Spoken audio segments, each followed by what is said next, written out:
I'd like to call the Livingston County Board meeting of Thursday, July 17th, to order at 6 p.m.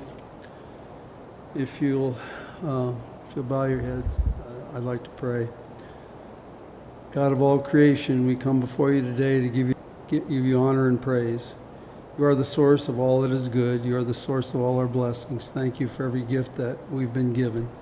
We thank you for the opportunity to come together this day. We ask for your hand in blessing this meeting. We ask that you would guide and direct our meeting so that it is full of wisdom, productivity, and respect for one another. Thank you for helping us accomplish our work and our goals this evening. Amen. Pledge allegiance led by Gina Manker.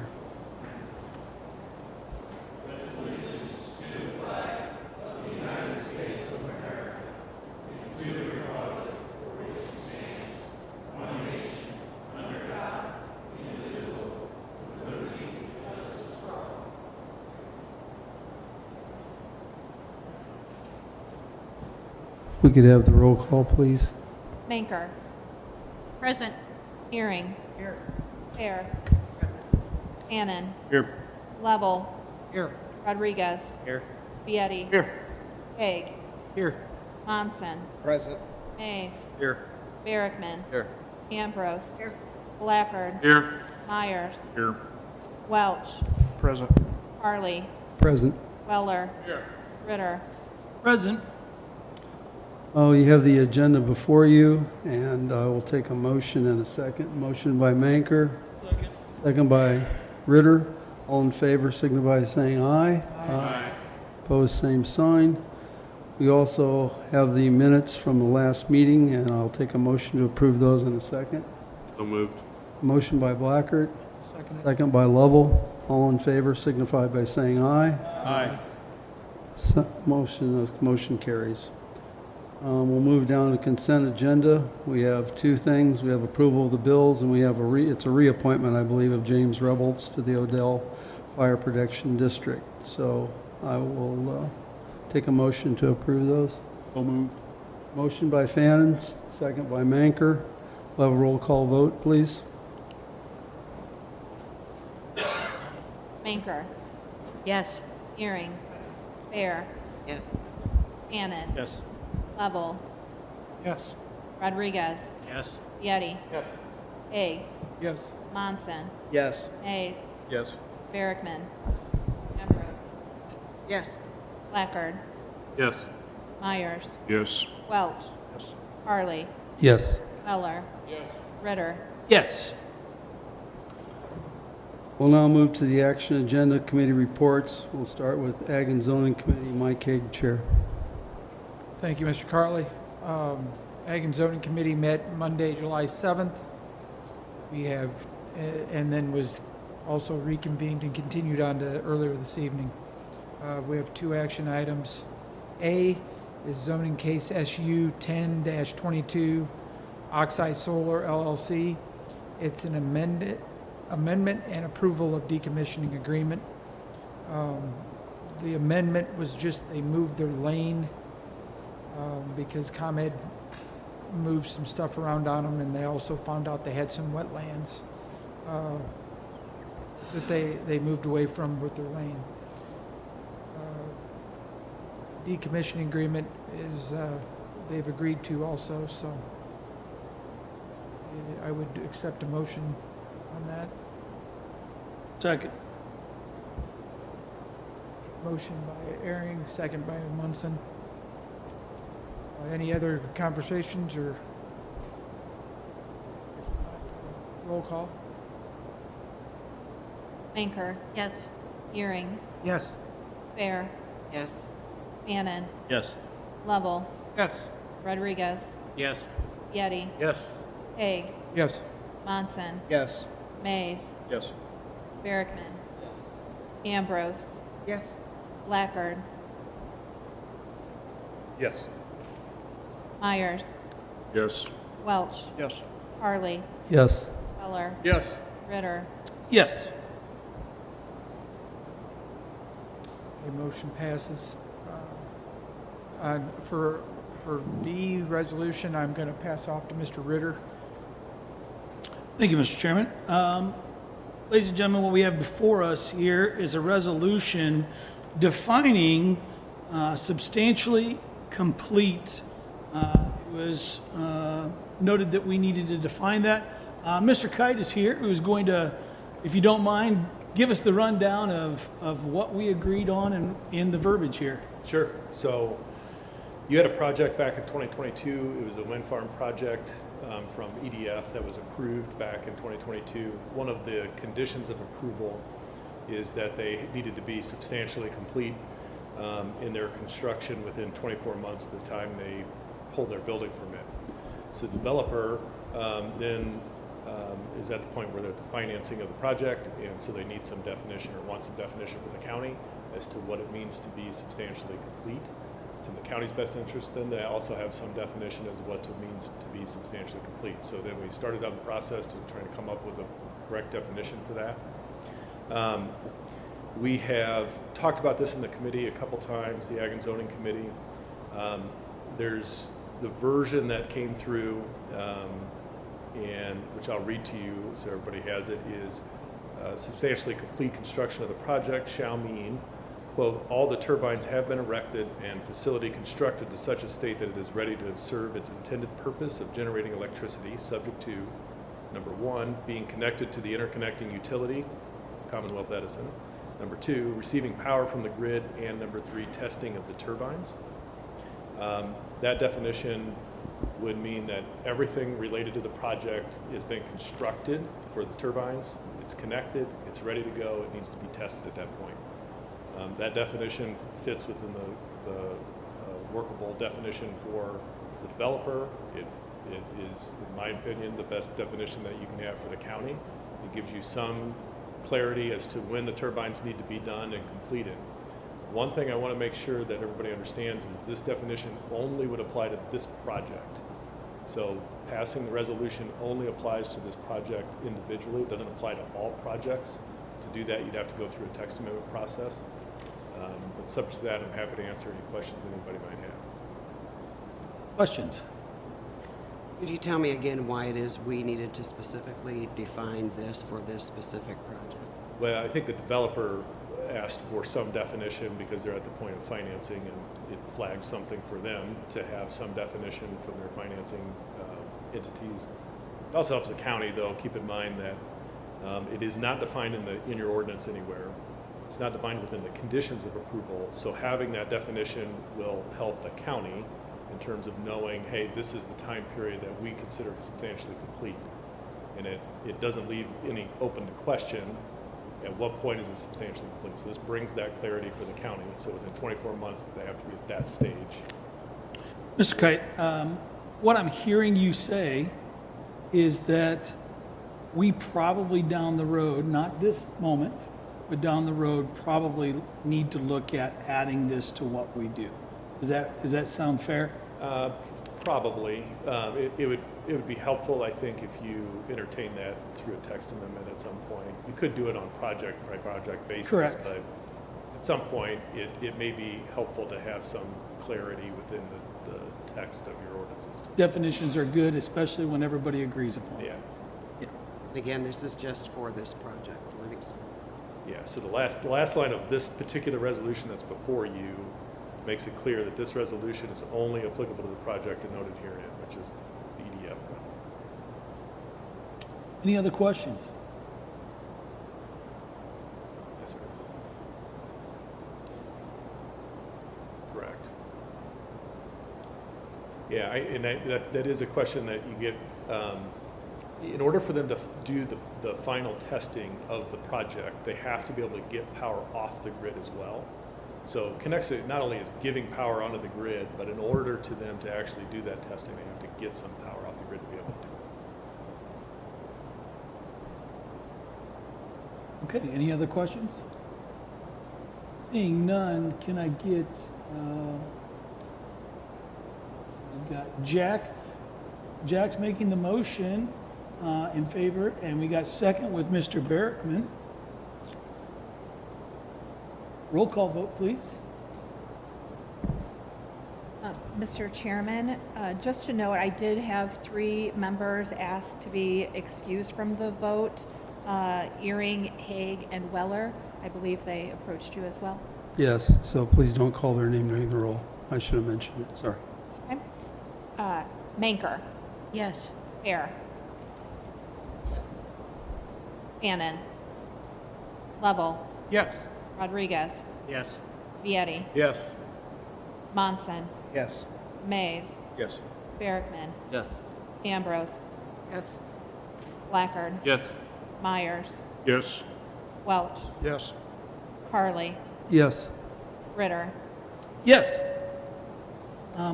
I shall now, thank you, Mr. Chairman, for giving me the responsibility of making that happen. Appreciate you.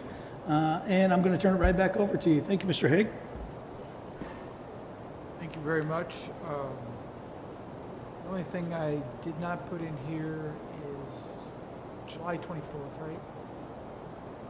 July 24th, there is going to be an open house out at the landfill. If anybody's interested, they could inquire about that. But that's all I have, Mr. Chairman.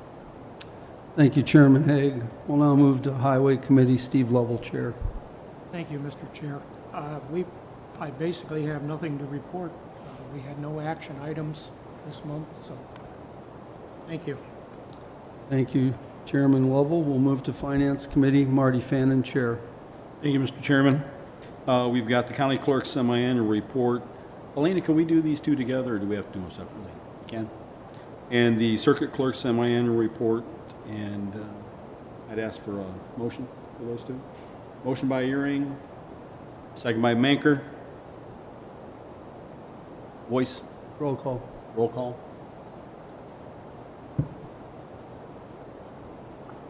Manker, Yes. Earring, Yes. Fair, Yes. Bannon, Yes. Lovell, Yes. Rodriguez, Yes. Vietti, Haig, Yes. Monson, Yes. Mays, Yes. Barrickman, Yes. Ambrose, Yes. Blackard, Yes. Myers, Yes. Welch, Yes. Carly, Yes, Weller, Ritter. Yes. Okay, thank you. And we have a resolution approving public defender's salary. Anytime the state's attorney salary is raised, the public defender's salary is raised. It's something that we do every year, regardless. I'd entertain a motion. Yes. What will the salary be then of the public defender? 90% each attorney?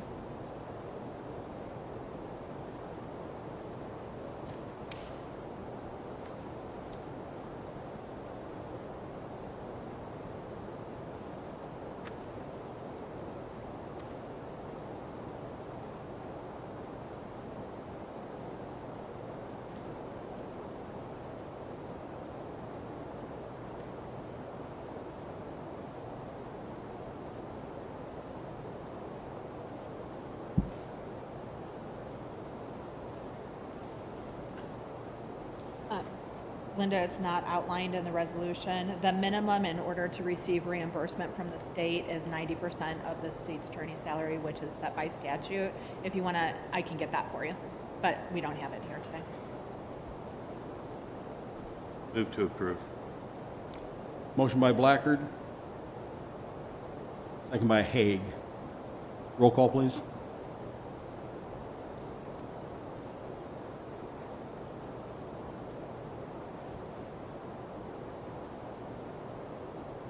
Manker, Yes. Earring, Yes. Fair, Yes. Bannon, Yes. Lovell, Yes. Rodriguez, Yes. Vietti, Yes. Haig, Yes. Monson, Yes. Mays, Yes. Barrickman, Yes. Ambrose, Yes. Blackard, Yes. Myers, Yes. Welch, Yes. Harley, yes, Weller, Ritter. Yes. Okay, moving on. We have a resolution authorizing a budget transfer of $37,050 for unforeseen expenses related to maintenance, repairs, and software. Motion by Earring, I'll second. Seth Welch. second by Welch. Discussion? This is from the host fund to, No, this is from contingency. to, There's two accounts that are outlined within the resolution. It's, well, actually, 5 accounts. The equipment, maintenance, and repairs, building maintenance and repairs for the Law and Justice Center, equipment maintenance and repairs for the Law and Justice Center, life safety for the Law and Justice Center, and software service contracts in the, thank you.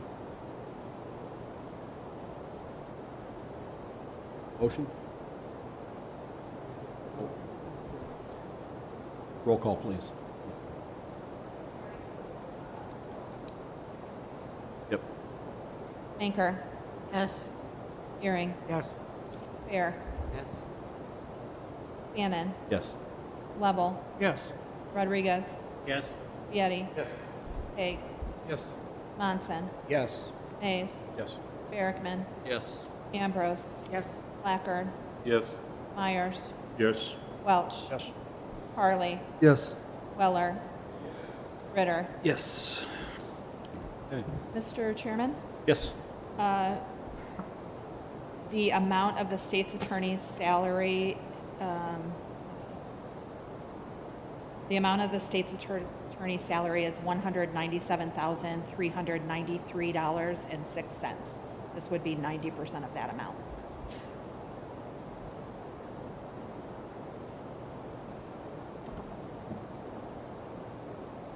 Other than that, we're knee-deep in budget process, so pray for us on that.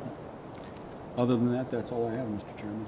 Thank you, Chairman Fannin. We'll move to Property Committee. Gerald Herring, Chair. Thank you, Mr. Chairman. We met this month. Our big thing was talking about the capital budget coming up and trying to cover the costs we had this year, which we just took care of some. And that's all I have to report. Thank you. Thank you. Chairman, we'll now move to Sheriff, Jail, and License Committee. Bob Weller, Chair. Thank you, Mr. Chairman.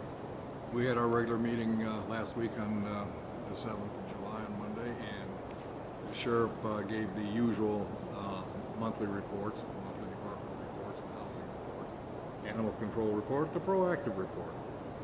There were no raffle licenses to approve. In addition, he went over some budget and capital requests that we'll be looking at for the coming year.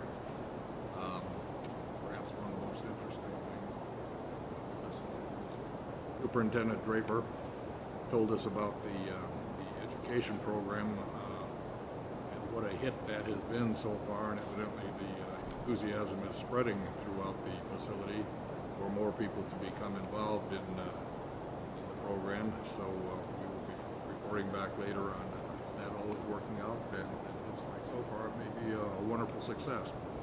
Other than that, Mr. Chairman, I have nothing else for you. Thank you, Chairman Weller. It's good to hear that.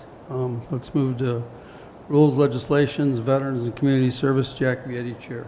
Thank you, Chairman. We met tonight just before the meeting and to approve Mr. Rebholz to the Odell Fire Protection Committee, and that actually is all the action we had, and that completes my report. Thank you, Chairman. Thank you, Chairman Vieti. We'll move to Information and Technology Committee. Gina Manker, Chair. Thank you, Mr. Chairman. We went over 3 different capital budget requests for 2026. The first one we went through was $29,000 to replace all firewalls on all servers, except we decided to take VCOM off of that, as we think that is also covered by them. So we recommended that to be sent to the Finance Committee. The second one was $123,000 for the replacement of laptops and docking stations in the squad cars. And we decided to recommend that we do 1/3 of that project for the next 3 years. And we will be sending that also to the Finance Committee. The third one was $77,000 for the purchase and installation of a failover server, which is a backup off premises. And we recommended that be sent to the Finance Committee with no recommendations. We also heard from John Sear on the budget report. He says we are at below 50% after being halfway through the year. and except that typically the expenses occur more at the end of the fiscal year. And that concludes my report. Thank you, Chairman Manker. As far as the admin committee goes, I'd just like to thank the ladies involved in our county negotiations, contract negotiations. They seem to be going very well. These ladies are tremendous at the job they do. I just want to thank them for what they do for Livingston County. So the ladies are involved with that. We really appreciate it, and they're doing a good job at this point. That concludes my report. Move to public comment. Public comment will be, as usual, limited to 3 minutes per person, and we will have 30 minutes total time for that. So if you would like to speak in public comment, please feel free to come forward.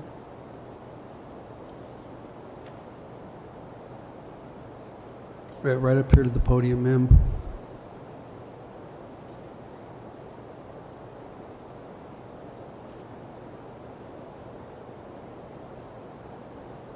Hi, can you hear me? Yes. Hi, my name is Heather Weber, and I live 2 miles west of Flanagan on a livestock farm with my husband Dan and 4 children on the edge of the Minunk Wind Farm. We have owned our farm for 20 years. I have a master's degree in agricultural finance, farm management, and economics, and also a degree in education. I'm currently a special education teacher. With all the negative information I've seen on social media and heard at hearings about the Panther Grove 2 project, I'm here today to share what I feel to be the positives this wind farm will have for our community.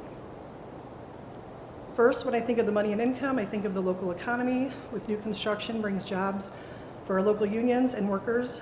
Next, I think of the local citizens and farmers. Not only will the wind turbine contracts offer support financially through land contracts and good neighbor agreements, but also allow farmers to continue with production agriculture, which the many solar farms going up in the area do not.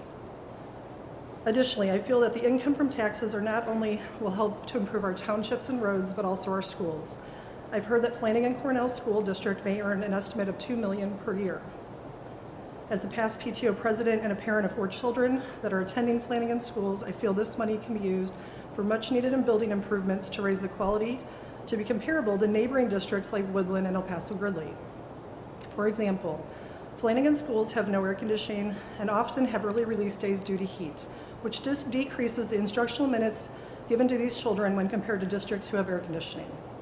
Also, as the vice president of the Athletic Booster Club and a parent of a state medaling athlete, I can attest to how these funds could help improve the training and safety of our track athletes that consist of both junior high at Flanagan and high school at Flanagan and Woodland.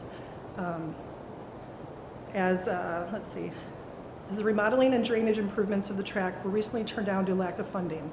For example, the track often floods and is not usable, and we have discus and shot put throwers practicing on slippery concrete with no safety net. My daughter says it's hard to get a true practice throw in despite having throwing shoes. In addition, I feel the funding of Flanagan schools would help to improve contracts to attract and retain quality teachers with better pay and health benefits. With a small staff, it's very unfortunate that Flanagan just lost 2 very great high school teachers in core classes this summer, who were also coaches due to this. Additionally, despite being a college requirement, my children have to take online Spanish classes where no conversational Spanish is even spoken due to the fact of not being able to hire a Spanish teacher. For the record, I teach in another county to earn higher pay and better benefits. Next, I wanted to mention the past business I ran out of my home. For 16 years, I operated a DCFS licensed group daycare home that was licensed for 16 children ages 6 weeks to 12 years old. Over those years, more than 100 children visited my home. My customers were educated individuals, owner of businesses in Livingston County, school board members, teachers, and residents of the Flanagan area. During this time, DCFS nor the families had any concerns about their children spending a majority of their day at my property, with 3 wind turbines directly south of my property and 1 just to the north. When the Minunk Wind Farm was constructed, the children in my care learned about construction, they drew pictures of the process, and they loved to walk the hiking trails in my pasture to watch the windmills. As a 4-H leader of the Flanagan Town and Country 4-H Club, I even have 4-H members take photos and submit photography projects at the local 4-H fair. Thank you, ma'am. Our time's up, I'm sorry. Thank you very much. Thank you.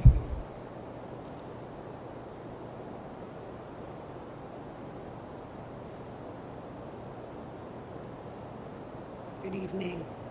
I'm Deb Howard. I'm the Executive Director of the United Way of Livingston County. I'm the President of the Fairbury Community Fund. I'm Co-President of the Homeless Coalition for the county.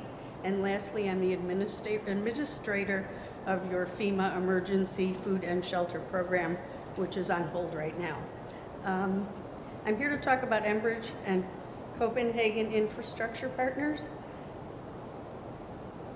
and their commitment to our community. Enbridge has run an employee campaign forever since the plant has been here. And running an employee campaign at your business allows you to give me $200-300 a year, and not in one chunk. You can give me $2 a paycheck, what makes it much easier. They usually raise about $30,000 a year for me. In a year that's been really, really tough, it's really hard with all our grants frozen, that money coming into the community. When Enbridge has donated thousands and thousands of dollars over the years to help kids have a safe place to go after school, so future clients can get a ride to their day service from Futures, and so seniors can be checked on and have a meal every day, and the list just goes on. When they donate to the United Way, they donate to 15 agencies in Livingston County. Enbridge and their employees understand that it's a privilege to give back to the community that they live in. This year's been trying at best with all the grants cut. Enbridge and CIP, on behalf of the project of Panther Grove, have donated $75,000 to the United Way to help with this with the loss of money coming into our county. The Flanagan Plan has also additionally donated $30,000. A few years ago, Flanagan also remodeled, and an employee suggested they recycle and donate it, and that brought, or recycle it and donate it to the United Way, and that brought in $25,000. I can always count on the Enbridge employees. When kids need toys at Christmas, I ask, a pickup truck shows up from Enbridge full of toys for kids every year, year after year. When children in this county wouldn't have Christmas, Enbridge makes sure they do. A few years back, a school needed help with weekend backpacks. If you don't know what they are, there's hundreds of children in Livingston County that have no food on the weekend and go home with backpacks. They needed food. Who did I call? Enbridge. The food was there for those kids to go home with on the weekends. During COVID, when United Way was hit hard, we ran a break room buddy program where I would go to Sam's Club and buy candy bars, and I'd take them to Enbridge. They were our #1 client week after week after week. This year, when the Fairbury Community Fund was $8,000 short, and we were in December, and it was the end, they gave me $10,000, so Fairbury Community Fund made their goal, and people in Fairbury could get the help they needed over there.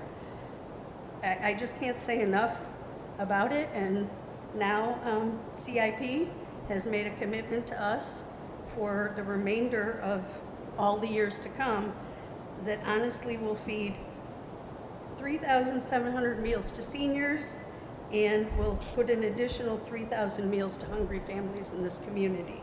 In conclusion, I ask that you include this in your decision making, and partnership along with Enbridge will make such a huge difference to all the lives in our community. Thank you for your time. Thank you, Deb.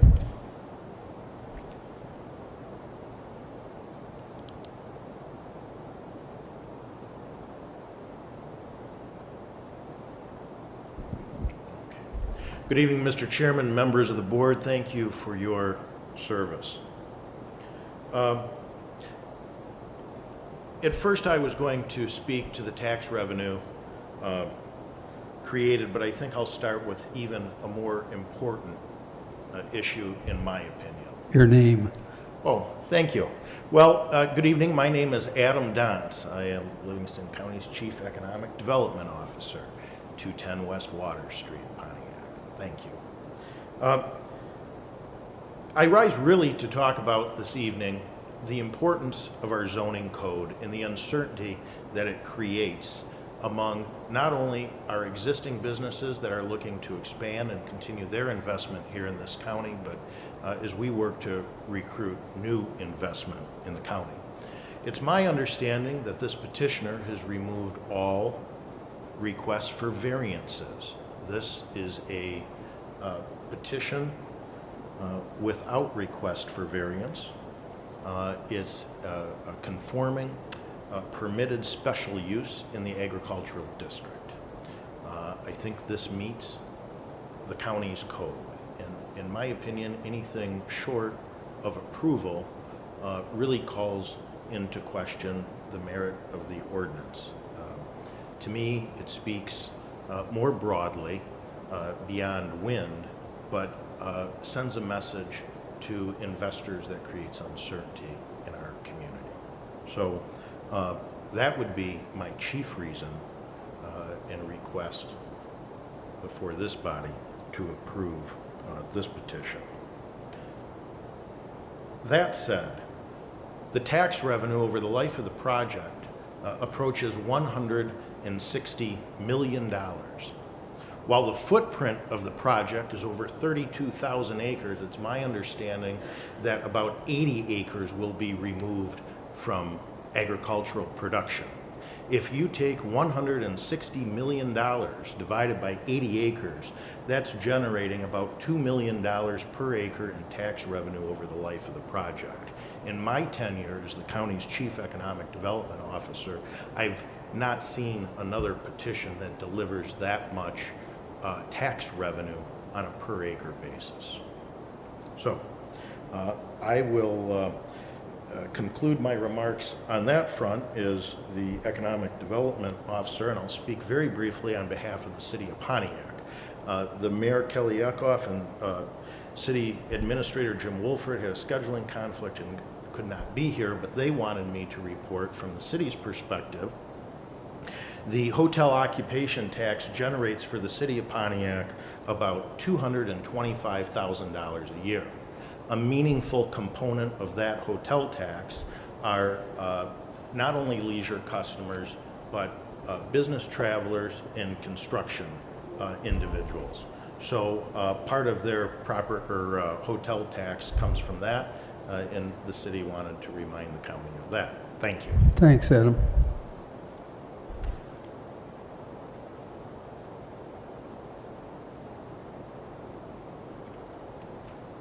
Good evening. My name is Nathan Hodel, and I'm a school board member for the El Paso Gridley School District. I want to thank you for your time and consideration in the Panther Grove 2 wind project. I just want to take a minute to talk about how much this project revenue could help our district as well as the other districts in the footprint. EPG is estimated to receive $1.94 million in 2027 and $39.3 million over 30 years from this project. This would be a significant shot in the arm at a time when the state continues to talk about decreasing their funding while increasing mandates that cause additional expenses. An example of this would be the transportation funding from the state decreasing during the last several years with no decrease in mandates of services offered to students in the district. State-directed mandates such as increasing the minimum wage and increasing needs for student-teacher ratios as it pertains to special education has caused our district to have to increase our costs in wages substantially, with no extra assistance coming from the state as these mandates have come down the past few years. We have a high school building that is over 100 years old and will need looked at in the near future. And with rising building construction costs, this extra revenue would help greatly. We as a district don't want to have to increase our property tax rate to continue to offer the education our families deserve. And this project could provide a sustained revenue for many years to come. Thank you for your time. Thank you.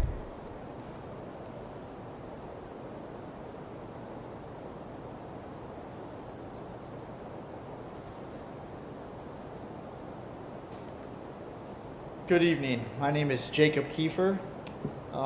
In the short time that I have, I would first like to thank each one of you for your dedication in representing the public of Livingston County. Your job is not an easy duty, and I respect the service that all of you do. I want to ask you, the board, for your vote to approve the Panther Grove 2 project. And I'm asking you for these reasons. I am a beginning farmer who strives to grow my operation and make it a career for my family and I to live on. Panther Grove 2 will be giving me the opportunity to first maintain that my farm remains within my family and hopefully for my kids, and second, to invest back into my farm to make it more productive than it is without the turbine on it. To me, this is like buying stocks. I am investing in the energy sector. I am expanding my portfolio, and this is a great investment for my family to have for many years. It is also very much an investment in my children's education. With the annual $2 million plus in property tax revenue, going to EPG. One day my children will be going there. Panther Grove 2 has tremendous support in the project area, with roughly 33,000 acres signed up in the project footprint, and over 170 residences, with over 70% of the residences within a mile of a turbine are signed up. All 3 nearby towns have signed agreements with the project. Also, project area is sandwiched between 2 operating wind projects, so the PG2 turbines will not be a new site to the community. Sure, there was a little opposition to the project, but there is with any project. It is a very small number in comparison to the support, and the opposition by and large does not live near the project. There's a very little opposition within the area. The project area is, sorry, excuse me. I just lost my track here. Finally, I want to say we have no county board members that live in our project area. The project area, sorry, I just lost it again. We recognize that the county board members may vote according to your local constituents in your towns, but please recognize the very obvious amount of support in the project area. I ask as our representatives for your support and your vote to approve Panther Grove 2 project. Let us prosper Livingston County together. Thank you. Thank you.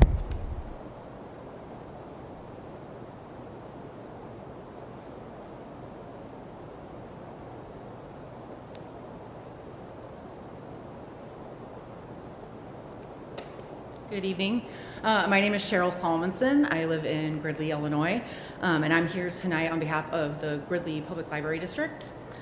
The Gridley Public Library Board of Trustees has met, and we support the development of the Panther Grove 2 wind turbine project in Waldo Township and the surrounding townships in the Livingston County area. The economic impact and the impact analysis for the project that our board has reviewed would create, we're convinced that it would create substantial benefits for our library, our school, our community, and the community libraries and schools around the area. In rural communities like ours, identifying funding sources is a challenge. The Panther Grove 2 wind project represents an extraordinary opportunity to strengthen our financial foundation. The projected income will not only support our annual budget, but will allow us to make needed structural upgrades and continue to provide valuable resources to the residents that are in our library district. Libraries provide opportunities for job seekers, services for people with disabilities, library delivery for elderly residents, and so much more. The importance of our libraries and library workers extends beyond just reading books. We play an important role in the communities that we serve and by fostering lifelong learning, and we offer invaluable resources at a really affordable cost. We believe that allowing a project such as this to continue will impact the economic development of our library and provide future stability for our library and the other libraries that would be impacted by this project. Thank you for your service to Livingston County, and I hope that you do consider the residents of this area in the wind turbine project. Thank you. Thank you.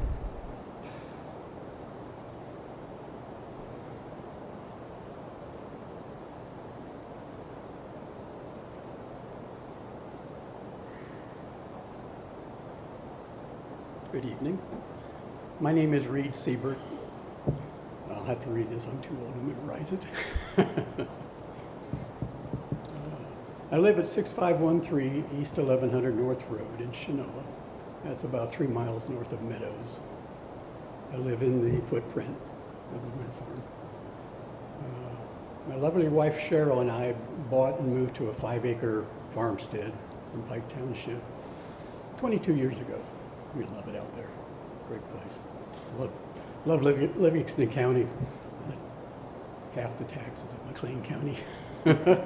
Thank you.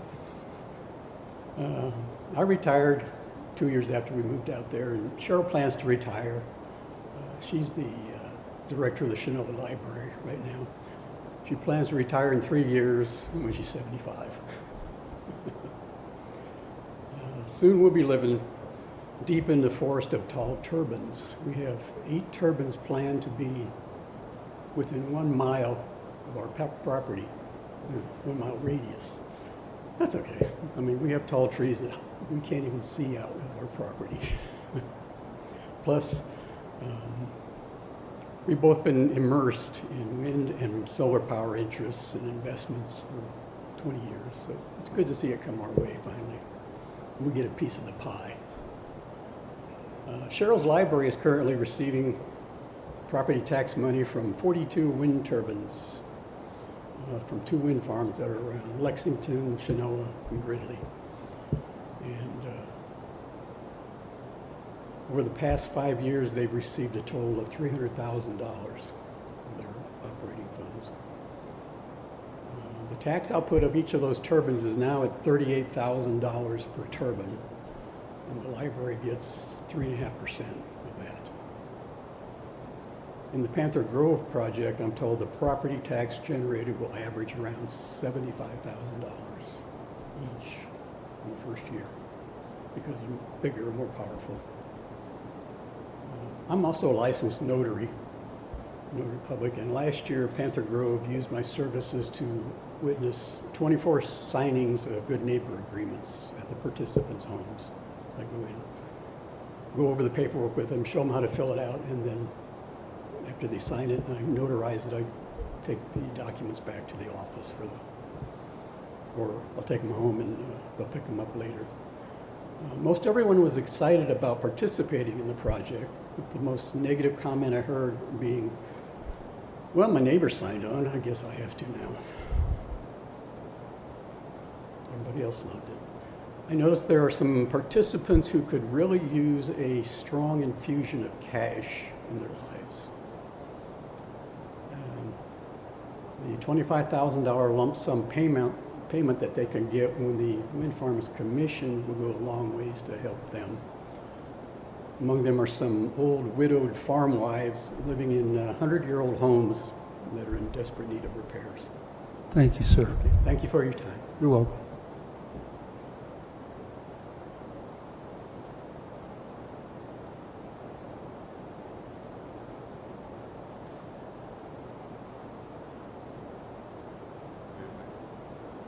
I'm Frank Lasser.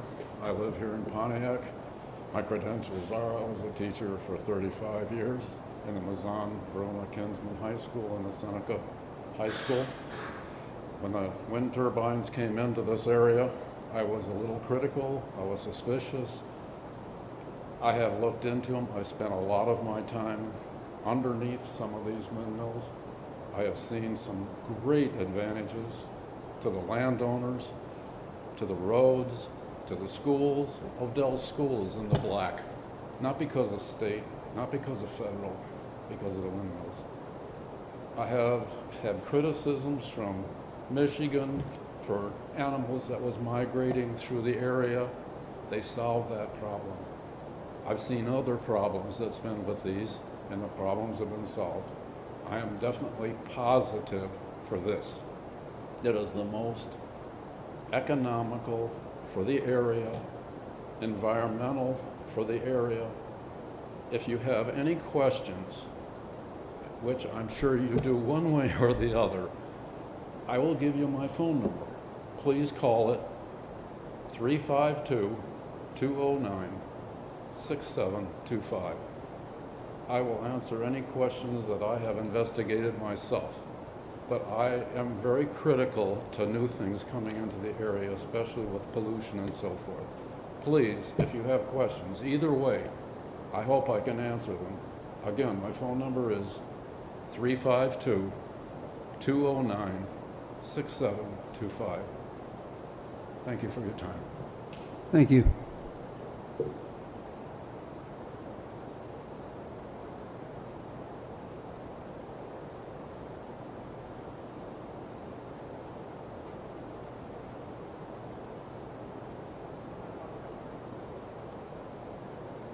Okay, John, go ahead. And I won't take 3 minutes. Mine is if any of you are bored this weekend, Vermillion Players has our kid show tonight, tomorrow night, Saturday night, and Sunday night in Stocker Park, starting at 7:30 every night. What is the play? Matilda Junior. Always good, always. 7:30. Always great. They do a great production. Kids are doing amazing. There's 70 kids in this one. Good. Thank you, John.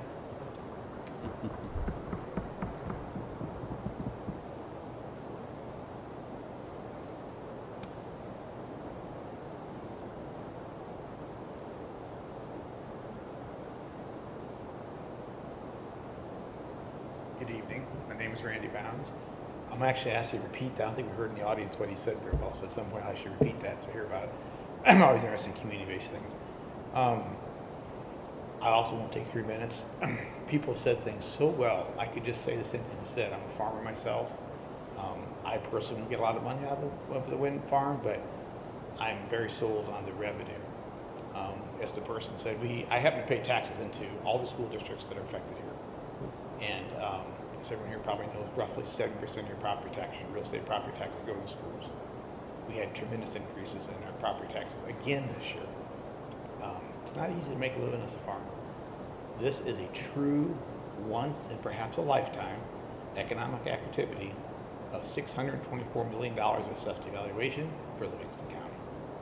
And what that means to everyone, we talk about United Way, we talk about the school districts, we talk about the libraries. This is the ability to have someone else come in that's generating revenue. They're harnessing wind on our farms, producing electricity, selling it to, they're not getting more than anybody else, they're selling at the standard of the industry price, harvesting that wind, selling it for a profit, and impacting it like I've never seen. I'm 58 years old. This has never happened.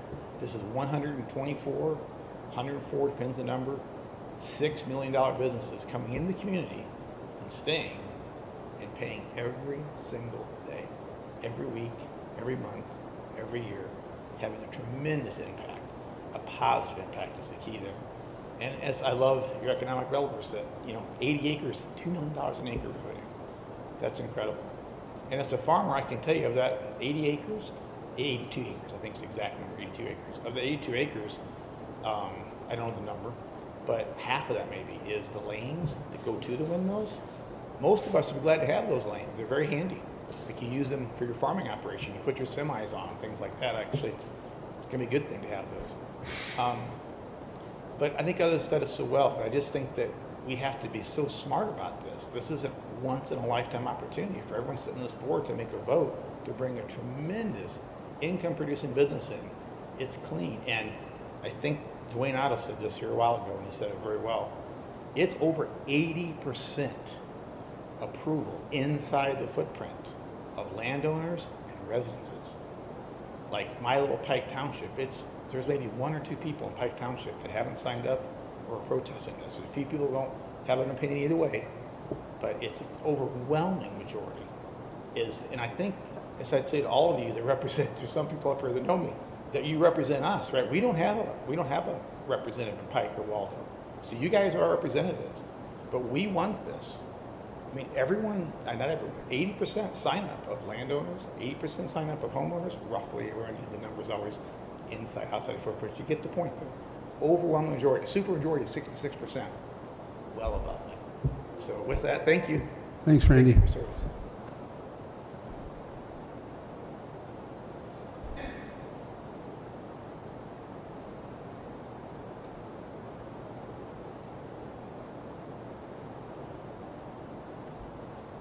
Good evening.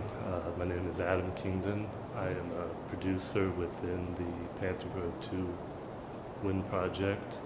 My family lives within the project, and I do own some ground that is across from my mom's place that is supposed to get a wind turbine put on it. I would not put her through that if I didn't think that there was advantages to the wind farm. Plus the revenue that is generated from the turbine will help me pay for the land, so I am for the project. Thank you.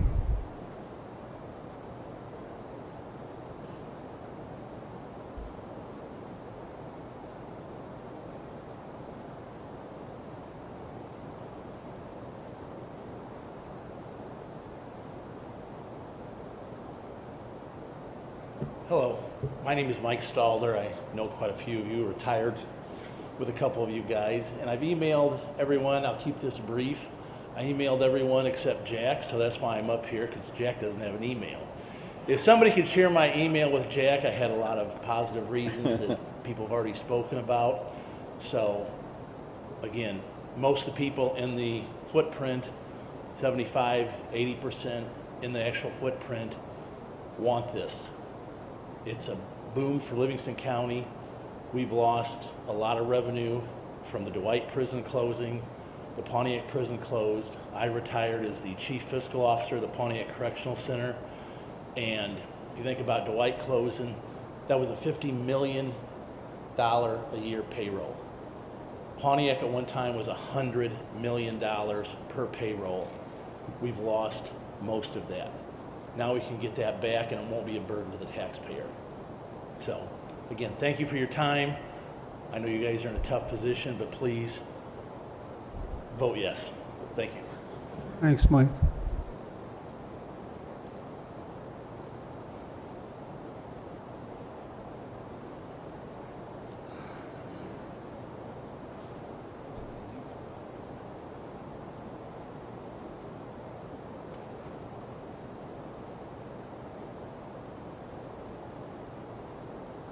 Hello, ladies and gentlemen. Thank you for your service.